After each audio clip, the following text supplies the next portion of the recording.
Episode 12 of the Sunday Stoic. Today we're going to take a look at a more modern philosopher, Benjamin Franklin. Sort of a philosopher, inventor, one of the founding fathers of the United States.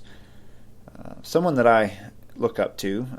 Seneca and others say it's important to have role models, someone that you look to. And while no human being is a 100% perfect role model, Franklin being no exception, I thought he would be a good person to talk about this week, as he was a well-read individual, like I said, not a Stoic, but a well-read individual who took bits of philosophy, bits of religion, things like that, and tried to build his own training program to refine his own internal virtues. And I want to share with you that program today. Everything we're reading today comes from his autobiography. I'll put a link in the show notes to that autobiography. So we're going to have two readings. One is from Franklin talking about how he put together his list of virtues and also his daily schedule. I think he invented all of this around the time he was 20 years old or so. I'd have to go back and reread the autobiography. But he tried to kick his own butt, put himself into gear, tried to refine his morality, his virtue, to try to make himself a better person, a good person. And he made a list of all the things that he thought a good person should have, and then he'd focus on one a week and try to perfect that virtue that week. And he would keep track in a calendar. You can see this calendar all over the internet. You can even download app versions of this where you can do it yourself. And he also set a strict schedule for himself. And, Seneca says we should have role models. And this idea of examining your own life, trying to make yourself better, and then setting a strict schedule for yourself. I mean, look at his life. Obviously, it was a different time, but look at everything he accomplished. You can look him up, and there'll be lists of the top 10 most influential inventions by Ben Franklin. Most of us won't have one invention. So think of all the things he did: the bifocal lenses, playing around with electricity, inventing the Franklin stove. Different things that he did to affect the world around him. And he did all this while doing lots of other things, being involved in politics, etc., etc. So we're going to hear from Benjamin Franklin today. And before we do, I'd like to thank everyone who's written into the show and expressed support. I really do appreciate it. And if anyone out there has suggestions or wants to do a reading for the show, if you want to be a guest host on the show, whatever you might want to do, I'm open to all kinds of ideas. As you can hear if you've been listening, I haven't even settled on the introduction yet. I play around with it about every week. But you can email me at sundaystoic@gmail.com. sundaystoic@gmail.com. And also, I've been posting my summaries and thoughts about Letters from a Stoic, the Moral Letters to Lucilius by Seneca, on my blog at sundaystoic.wordpress.com. You can check that out if you'd like. So, let's get to it. Benjamin Franklin, The Autobiography, Chapter 9, Plan for Attaining Moral Perfection.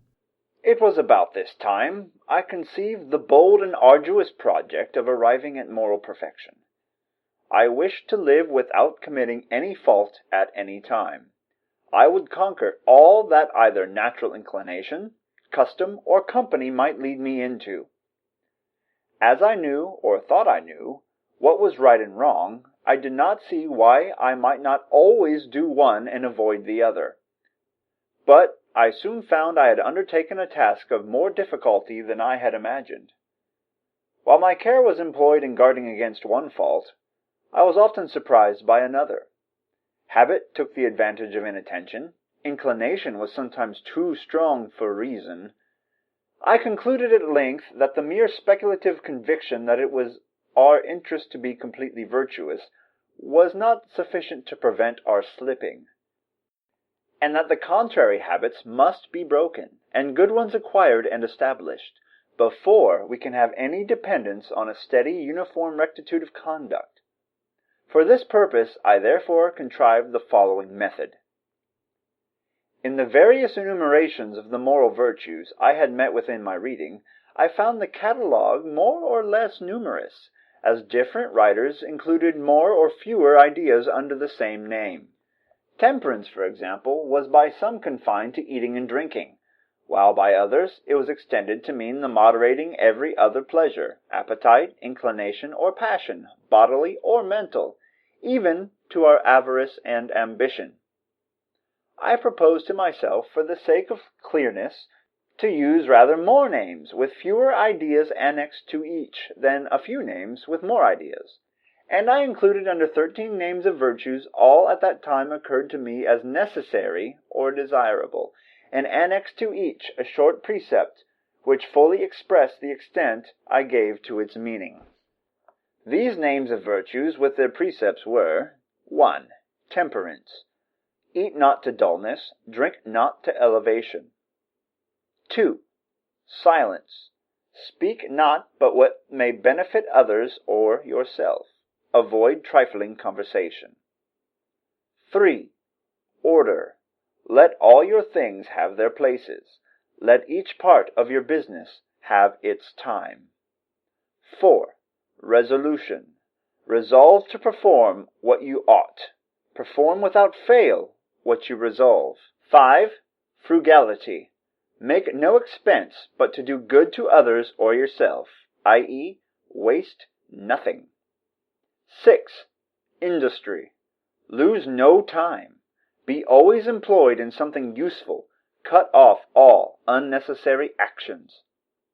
7. Sincerity. Use no hurtful deceit.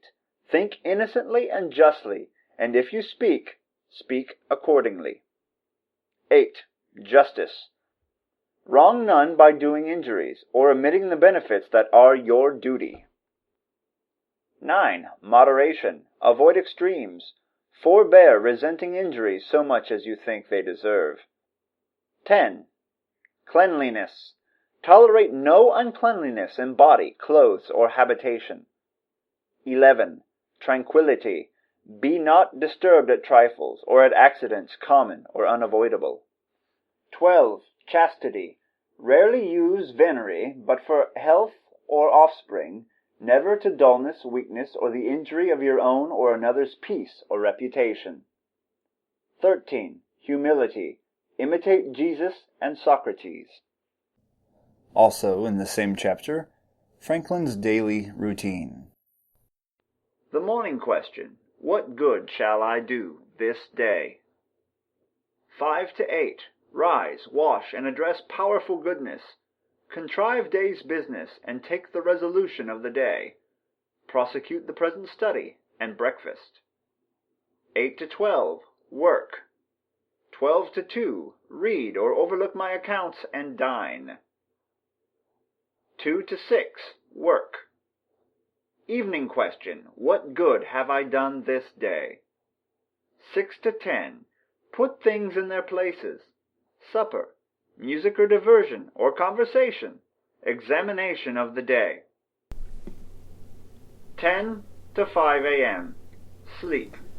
So those are Franklin's virtues. I think if you compare them to Stoic virtues, most of his virtues fall under the category of temperance. Franklin includes temperance, but as he says, he subdivided everything out. So his virtue of temperance is not eating to dullness, not overeating, and not drinking to drunkenness, basically. A separate virtue that he has is silence. So only speak when it would aid others, and avoid useless conversation about what team is winning and stuff like that. The Stoics advocate something very similar. He also advocates order, which I think would also fall in temperance. So try to be orderly and neat, put things away, put things in their places. He has the goal of resolution. Once again, I think that would fall in the Stoic virtue of temperance. So making sure you vow to do what you say you'll do, as well as others: frugality, industry, sincerity, moderation, cleanliness, tranquility, and chastity, and humility. I think all of these subcategories would be found under the Stoic heading of temperance. But they're good ones, being clean, trying to be tranquil. So basically, tranquility says do not be disturbed at accidents that are common or unavoidable. That's basically Epictetus right there. Don't get hung up on things you can't control. He says imitate Jesus and Socrates, so he has his own heroes that he's following here. He also has the virtue of justice, which is the virtue of doing right by others. So the Stoics have that one as well. I really like the virtue of industry, which is something here a lot in early American times. I'm sure it was common all over Britain as well during this period, but it's good to be doing something. The whole don't have idle hands kind of a thing. Now, I know Seneca warns against doing things just for the sake of doing things, however. So you want to make sure you aren't just keeping busy to be busy. That is the sign of someone who doesn't know what they should be doing. But those are the Franklin virtues. I think it's nice to break virtue down into smaller bites to help think about what does it mean to be a good person. That's what we're trying to do here, and that's Benjamin Franklin's approach.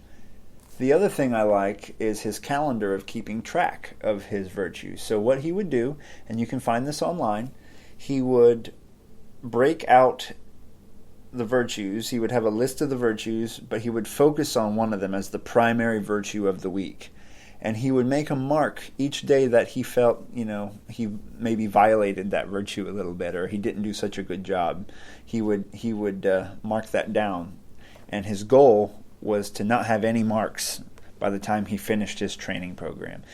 And he would have all the virtues listed for that week, but he would focus primarily on one. And then the next week, his focus would shift to another virtue. So he had a training program in place to try to improve his own moral compass.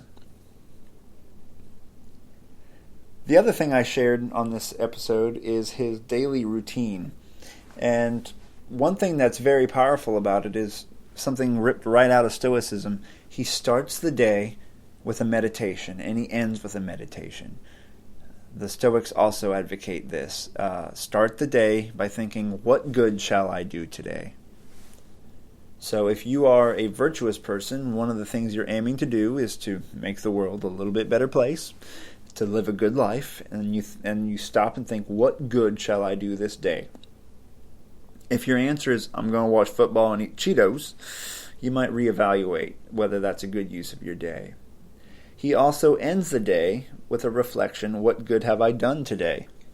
Just like Seneca would do, take some time and evaluate every action of the day to see if it falls into or out of the ideals of Stoicism.